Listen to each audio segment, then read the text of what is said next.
Hey guys, so I'm back after all those years, but today I would like to talk about something that has been on my mind for a while, and actually I've thought about this forever since I was learning Japanese, and so I'd like to talk about it today. So topic will be, as you can see by the title probably, ego and toxicity in the community.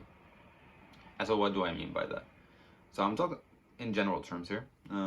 This might not apply to you, but as someone who's been learning for it's been like 6 years right now, and being active in these communities, I've went to a school to study Japanese. I've studied abroad, and so I've noticed a lot of things.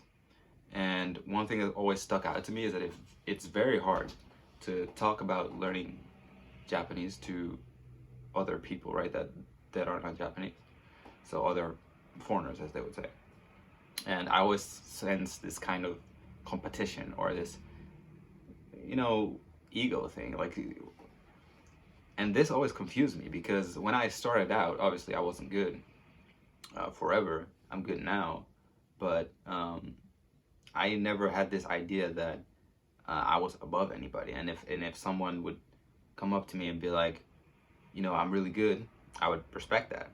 But when I went to this school at first, where I applied for a university study to study Japanese at university, I realized that when I was in the first year and I started making real strides to becoming proficient, that I would get looked at differently. It's like, why are you trying so hard? And not only that, but I just noticed that they were probably afraid that I was gonna move past them.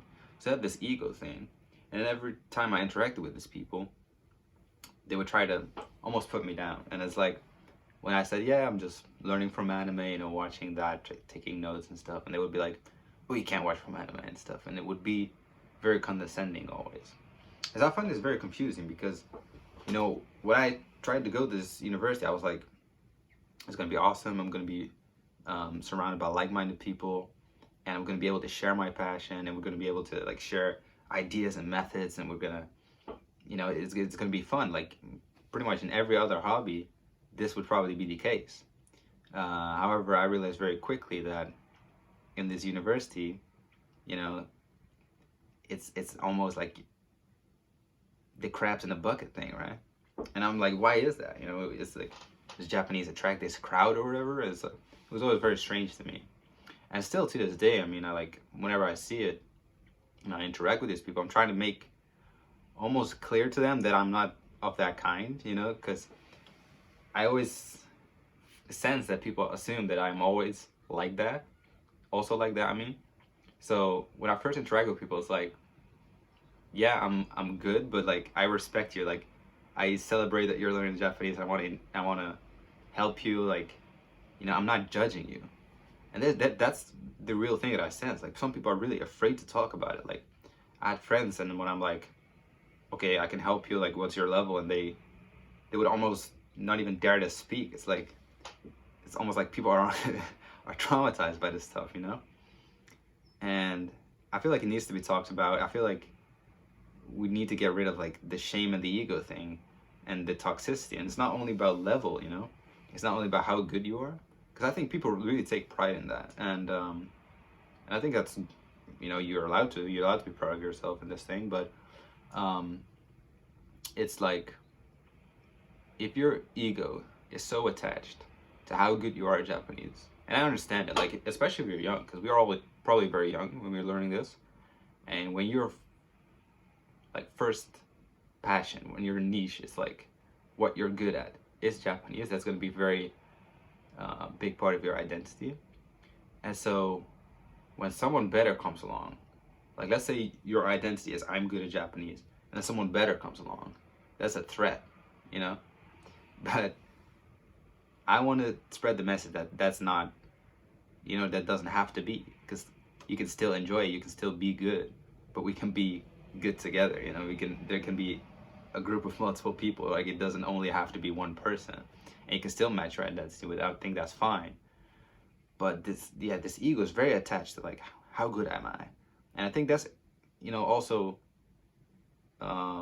for yourself, if you feel that sense, if you have that sense that you have it in yourself, this probably creates a lot of anxiety for you too. Like, I gave advice to many people learning, and I noticed that a lot of people were very neurotic. They were always scared they're not doing enough, and they weren't enjoying it really. They weren't enjoying learning because they had this dread, almost like this fear of like, if I'm not good enough right now, then my ego dissolves or something. So it creates anxiety for yourself as well. And I like to, I think the spirit of how I learned Japanese, if you watch my videos, was with the HM method. And the spirit that I really got from that method was having fun. And you can't do that if you have this mentality, if your ego is very attached to this. So, be mindful of that. And when interacting with other people, try to celebrate it. Try to not compare at all. I once used a metaphor when talking about this, about like everybody has the capability to learn language. So I said, well, there's exceptions of course, but like everybody has the capability to grow hair, and I'm not going to judge you for having shorter hair, right? Because everybody can grow hair eventually. So I don't think you should ever judge someone for being better or being worse than you. It never made sense to me. So small message to think about. Maybe also like got to talk about the methods thing more, because this is, if you ever went to a Japanese community, like let's say Reddit or Discord or whatever, there'll be a lot of discussions about methods. And now like I said, I used a particular method. Recently I'm more of the opinion that whatever you do, probably if you stick by it, you'll get good anyway, right? And I think there's faster methods, don't get me wrong. I have my own opinions about this, but if you stick to it, because realistically you just need hours, you just need to spend hours in the language, right? And it doesn't really matter how you go about it. Eventually you get there anyways. So I also used to really want to like get people on my side, because I was like, I got the answers, right? I want to share it. And it's not, it wasn't in it trying to persuade people to follow my ideas. It was more like the excitement that I had and wanting to share it. But the method thing is another one, right? It's not only about the ego and the skill, but it's also the ego and the method. We really see almost cults forming about, well, I follow this method. If you challenge it, you get pages of discussion. And it's like, you have the crowd who says, there's real snobbery in the Japanese learning community as well. It's like, I only read literature and I only watch culturally appreciated movies. I learn history, and it's like, yeah, that's cool and all, but we all know where you came from, right? When I was in this Japanese university thing, like, people would almost not even dare to mention anime. It's like saying Voldemort or something. It's like when a teacher would ask, okay, how did you guys get interested in Japanese? Everyone would avoid anime, like they would avoid mentioning it. And it's so crazy to me. Like, I was never ashamed about it, Like, look at my manga. I think anime is fucking awesome. Why are we hiding from this fact, Like, we all know where you came from. It was either games or anime. Don't come at me. You're not learning this for fucking business, okay? So, stop the snobbery, man. I want an environment where we can celebrate, where we can share our passions without this judging eye. Like, this guy better than me. This guy using different methods than me. Is he more sophisticated learner? Like, shut up, bro. We're fucking nerds learning Japanese, man. That's all it is. That's all I got to say, man. All right, peace out.